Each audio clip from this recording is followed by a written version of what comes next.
ملکی سیاست پر اور تحریک عدم اعتماد پر بات تو بعد میں کرتے ہیں، فی الحال موضوع زیر بحث ہے ملکی سلامتی کا، کیونکہ اس موضوع کو چھیڑا ہے پرائم منسٹر عمران خان صاحب نے اپنے ایک جلسے میں، اور آج وفاقی وزراء نے بھی اسے ایک مراسلے کا اور خط کا ذکر کیا ہے۔ وزیر اعظم کی تقریر سے تاثر ابھرا کہ خط کسی ملک نے لکھا ہے، دھمکی دی ہے وزیر اعظم کی حکومت کے خاتمے کی اور پاکستان مخالف سازش کی۔ آج وزراء نے واضح کیا ہے کہ اس مراسلے میں جو کچھ لکھا ہے اس سے ثابت ہوتا ہے کہ عدم اعتماد کی تحریک کا تعلق اس مراسلے سے ہے، اور اس کے بڑے کردار نواز شریف صاحب ہیں جو لندن میں موجود ہیں۔ لیکن سوال یہ پیدا ہوتا ہے کہ اس مراسلے کو ریلیونٹ فورمز پر کیوں نہیں ڈسکس کیا گیا، جلسے کی زینت کیوں بنایا گیا اور چیف جسٹس کے سامنے کیوں رکھا جا رہا ہے۔ شام صاحب اجازت دے تو میڈم نسیم زہرا کی پہلے رائے سن لیں، پھر ذرا تفصیل کے ساتھ میں آتا ہوں کہ وزراء کیا کہہ رہے تھے، پرائم منسٹر کیا کہہ رہے تھے، اس کے کانسیکوینسز کیا ہو سکتے ہیں۔ میڈم یہ فرمائیے گا کہ خط جلسے میں چلا گیا، پھر آج وزراء اس کی وضاحت دے رہے ہیں، پھر معاملہ چیف جسٹس تک رکھنے کی بات کی جا رہی ہے، why not the relevant forums? جی السلام علیکم ناظرین کو، اور خاص السلام علیکم شامی صاحب کو اور آپ کو جانی۔ جی اچھا،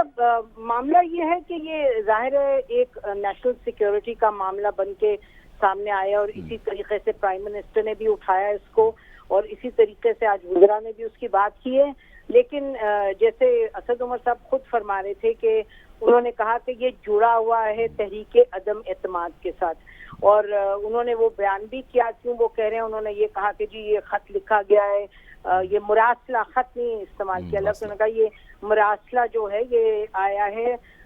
یہ تحریک عدم اعتماد سے پہلے، جس میں کہ تحریک عدم اعتماد کا ذکر ہے، اور یہ ایک اس کو اس طریقے سے پوائنٹ بنا رہے تھے، بتا رہے تھے کہ جی ان کو پتا تھا جنہوں نے بھی یہ مراسلہ بھیجا۔ بات یہ کہ تحریک عدم اعتماد تو آپ کو معلوم ہے کافی 2-3 مہینے سے اس پر بات ہو رہی تھی، لیکن وہ ڈیٹیل کی بات ہے۔ یہ اس لیے معاملہ پریس کانفرنسز میں آ رہا ہے، اور اسی لیے پرائم منسٹر نے اس کو اپنے جلسے میں بھی ابھی اٹھایا، لیکن آپ کو معلوم ہے جامی صاحب کہ یہ کچھ ہفتوں سے جب سے جلسے ہو رہے ہیں، یہ پہلی مرتبہ جو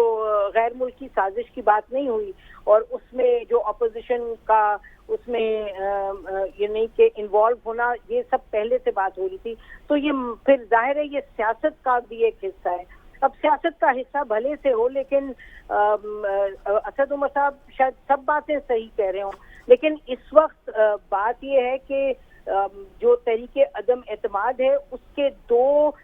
پارٹیز ہیں، اس میں ایک ہے حکومت اور ایک ہے اپوزیشن۔ اب بات یہ ہے کہ جو بھی مراسلہ ہے وہ تو اپوزیشن کو دیکھنا ہوگا، وہ تو ان کو دکھانا ہوگا، یعنی کہ ایویڈنس کی تو ضرورت ہے، اور جو پارٹی اس میں انوالوڈ ہے یعنی کہ اپوزیشن، اس کو بھی یہ دکھانا ہوگا۔ اسی پر میرا خیال ہے کہ بات کو ختم کرتے ہیں کہ جب تک یہ کسی ایسے فورم پہ جیسے کہ نیشنل سیکیورٹی کمیٹی ہے پارلیمان کی، اس میں اس کو نہ